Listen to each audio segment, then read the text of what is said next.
Assalamualaikum warahmatullahi wabarakatuh. Salam Indonesia Emas. Jumpa lagi NH17 Channel. Para sahabat NH, dimanapun Anda berada, episode kali ini kita akan berbicara tentang koalisi bergerak dinamis, memperbincangkan, menggagas, mencari figur calon presiden.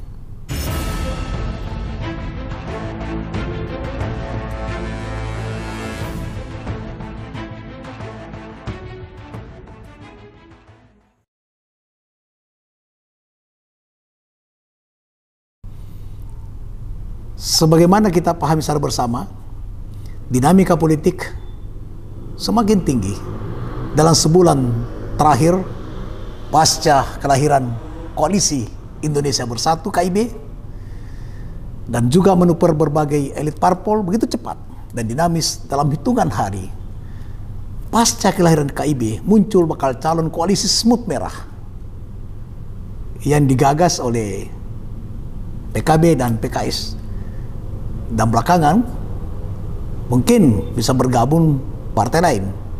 Jadi sekarang ini bukan hanya bakal calon presiden, tapi juga bakal calon koalisi partai politik. Ini semakin menarik, sahabat NH, tentang dinamika koalisi untuk mencari calon presiden. Jika melihat komposisi kursi DPR, tampaknya PKB ingin menjadi kingmaker di koalisi semut merah. PKB mungkin tak ingin kehilangan momentum, tak ingin ketinggalan kereta, sehingga PKB bersama PKS dan mungkin Demokrat mendadak tampil di publik dengan mengusung koalisi semut merah.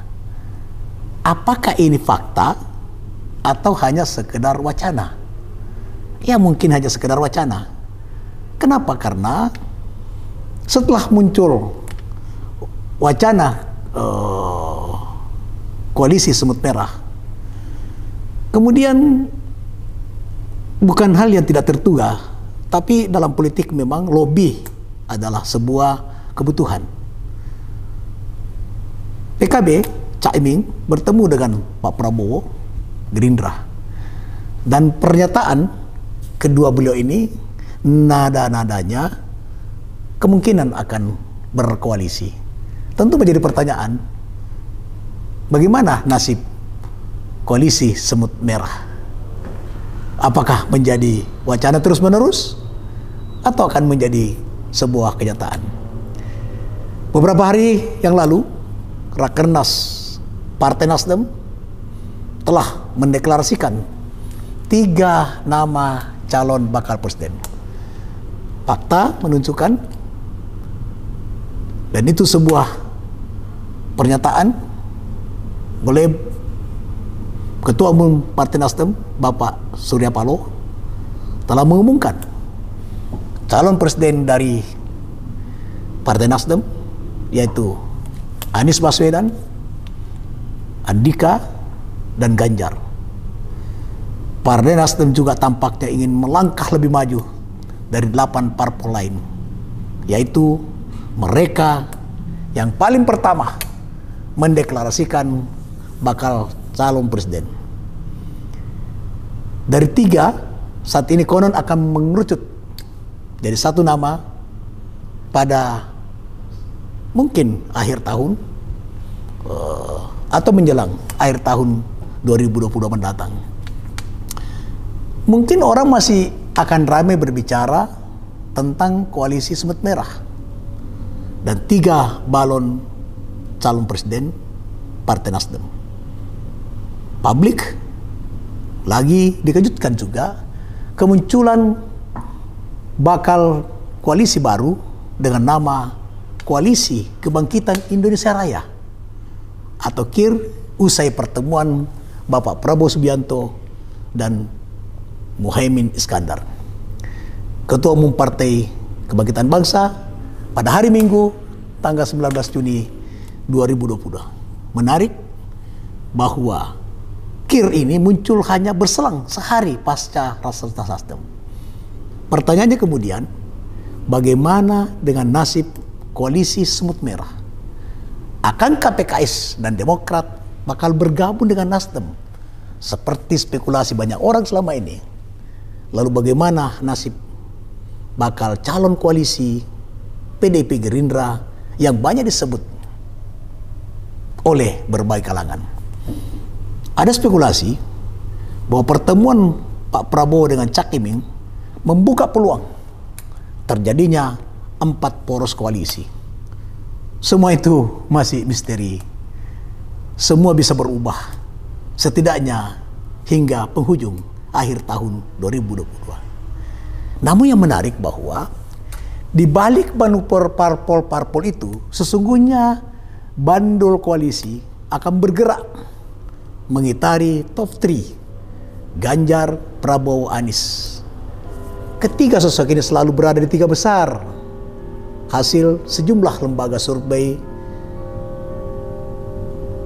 Komunikasi 9 parpol akan terus tarik-menarik di sekitar 3 tokoh, Ganjar, Prabowo, Anies. Dan ini berbeda dengan Pileg dan Pilpres 2014 dan 2019. Publik kali ini bakal menyaksikan kompetisi menarik antar parpol dalam upaya meminang calon presiden.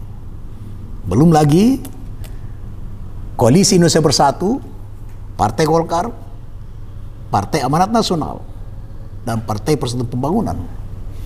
Dan mereka sudah menandatangani kesepahaman. Ini berarti bahwa KIB adalah sebuah koalisi yang sudah boleh dikatakan sudah jadi untuk mengusung calon presiden. Pertanyaannya, siapa calon presiden dari Koalisi Indonesia Bersatu? Memang di dalam koalisi ini ada Partai Golkar. Dan Partai Golkar telah memutuskan melalui Munas Partai Golkar Bapak Erlangga Hartarto sebagai calon presiden. Apakah ini juga menjadi calon KIB? Kita tunggu hari-hari mendatang. KIB pasti akan mengumumkan calon presiden dan wakil presiden. Setiap parpol memiliki strategi untuk pemenangan pemilu 2024, Pilpres, Pileg, juga Pilkada. Namun saya membaca berbagai manuver parpol belakang ini lebih sebagai strategi elektoral parpol sekaligus memperkuat bargaining dengan parpol lain dalam membentuk koalisi maupun paket calon presiden dan calon wakil presiden. Dan semua itu sah-sah saja dan baik bagi demokrasi. Adanya manuver Partai Golkar, P3 dan PAN membentuk sejak awal KIB misalnya dengan belum menyebut calon presidennya, selain untuk kepentingan elektoral, ketiga parpol sekaligus memperkuat posisi tawar. Begitupun Nasdem juga sama, mengumumkan 3 capres untuk memperkuat branding partai sebagai parpol nasionalis yang demokrat. Namun dengan nama Anies dan Ganjar, jelas bahwa Nasdem ingin membuka ruang komunikasi dengan parpol yang bisa bersama-sama Nasdem untuk mengusung daripada calon presiden. Dan saya memandang dinamika menuju 3 poros koalisi baik dan sehat untuk masa depan demokrasi kita. Pertama, bakal terbentuk 3 poros koalisi berarti bakal lahir 3 bakal calon presiden dan calon wakil presiden. Sehingga rakyat pemilih akan disuguhkan lebih banyak pilihan, bukan hanya 2. Yang kedua, dengan 3 paket, maka politik identitas bisa diredam. Potensi kambuhnya luka lama atau keterbelahan masyarakat bisa terhindarkan. Berbeda jika hanya 2 paket. Maka jauh sebelum Pilpres digelar, pembelahan masyarakat sudah terjadi dan akan terus bergulir hingga hari H. Maka kekhawatiran kita tentang bahaya politik identitas akan tetap langgeng. Di atas semua itu kita bersyukur bahwa parpol-parpol bergerak seiring dengan suara rakyat. Saya termasuk yang percaya dengan kerja-kerja ilmiah sejumlah lembaga survei yang kredibel di negeri ini selama setahun ini. Lembaga ini rutin merekam suasana batin rakyat.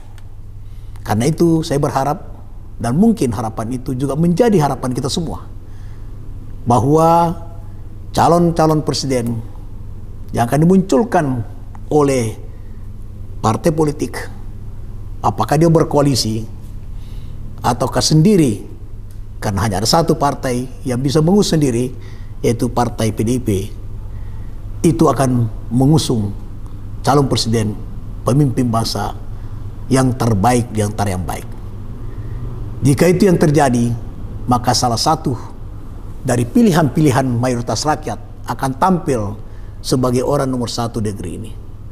Seperti ungkapan Latin yang berbunyi Vox Populi, Vox Dei, yang bermakna suara rakyat adalah suara Tuhan.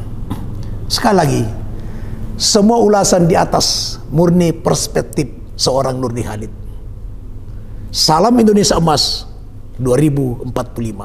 Assalamualaikum warahmatullahi wabarakatuh.